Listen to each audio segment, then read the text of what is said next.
प्रदेश में नेता प्रतिपक्ष की भूमिका में नजर आएंगे पूर्व मुख्यमंत्री कमलनाथ। जी हां, इसी बड़ी अपडेट के साथ हम हाजिर हैं एमपी न्यूज की इस खास पेशकश में। मैं हूं निधि आपके साथ।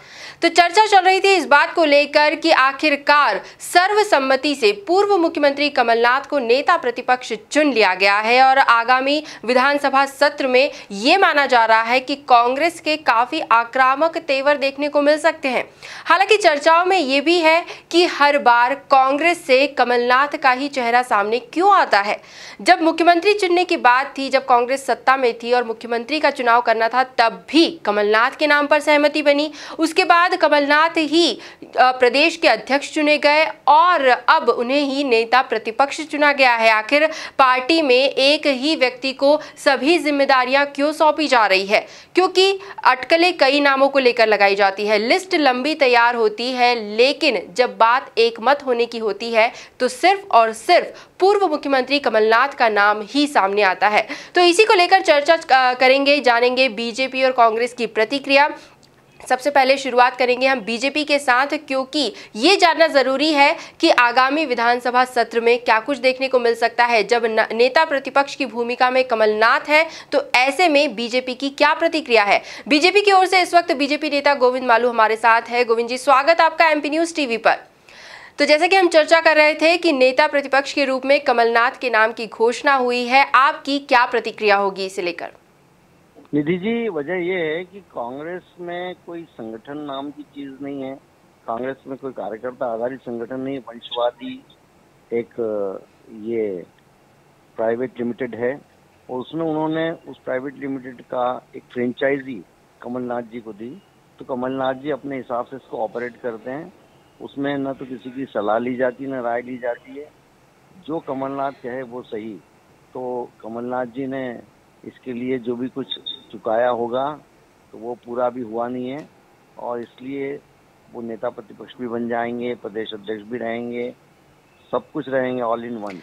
जी गोविंद जी, बहुत बहुत शुक्रिया हमसे जुड़ने के लिए। तो ये था बीजेपी का पक्ष, बीजेपी की प्रतिक्रिया। लेकिन अब कांग्रेस से जानने की कोशिश करेंगे कि आखिर क्यों केवल और केवल कमलनाथ। कांग्रेस की ओर से इस वक्त कांग्रेस प्रवक्ता के मिश्रा जी हमारे साथ हैं। मिश्रा जी, स्वागत आपका एमपी न्यूज टीवी पर। तो जैसा कि आपने अभी सुना ही होगा, हम चर्चा कर रहे थे कि हर बार सर्वसम्मति जो है वो कमलनाथ के नाम पर ही बन रही है। पार्टी में एक मत सिर्फ इसी एक नाम पर क्यों हुआ जाता है? क्यों कई और नाम जो है वो सिर्फ लिस्ट तक ही सीमित रह जाते हैं? देखिएगा, ये विधायक दल के सम्मानित सदस्यों का हमारे नेता पर विश्वास है और चूंकि आगामी 25 विधानसभा लोक चुनाव में माननीय कमलनाथ जी ही हमारा राजनीतिक चेहरा होंगे और वे संसदीय मामलों के सुदीर्घ राजनीतिक अनुभव प्राप्त लीडर हैं। उन्हें पार्लियामेंट का भी प्रोटेम स्पीकर के रूप में नरेंद्र मोदी जी तक को शपथ दिलाई थी। संसदीय ज्ञान उन्हें बहुत अधिक है और चूंकि इस दौर में हमें बहुत अधिक संघर्ष करना है तो उनके अनुभवों का पार्टी पूरा लाभ लेगी और विधायकों ने उस पर विश्वास व्यक्त किया है।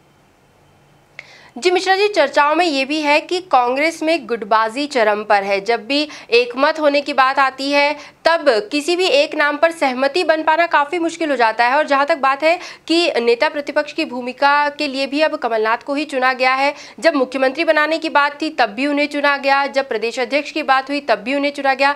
आपको नहीं लगता कि एक ही व्यक्ति को पार्टी सारी जिम्मेदारियां देती जा रही है? ऐसे में उनका वर्कलोड नहीं बढ़ेगा? देखिए, वो इतने अनुभवी हैं और अपने काम को इतना शेयर करके वो संपादित करते हैं कि कोई लोग नहीं बनना है।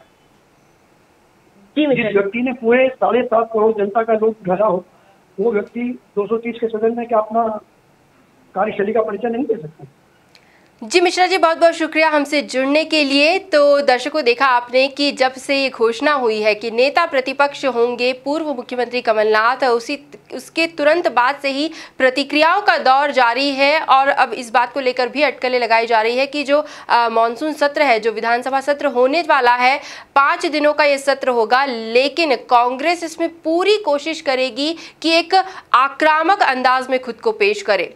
अब जबकि कमलनाथ नेता प्रतिपक्ष में है, तो ऐसे नेता प्रतिपक्ष हैं, तो ऐसे में कांग्रेस किस तरह से खुद को आगे रखकर बीजेपी को घेरती है, ये देखना भी काफी दिलचस्प होगा।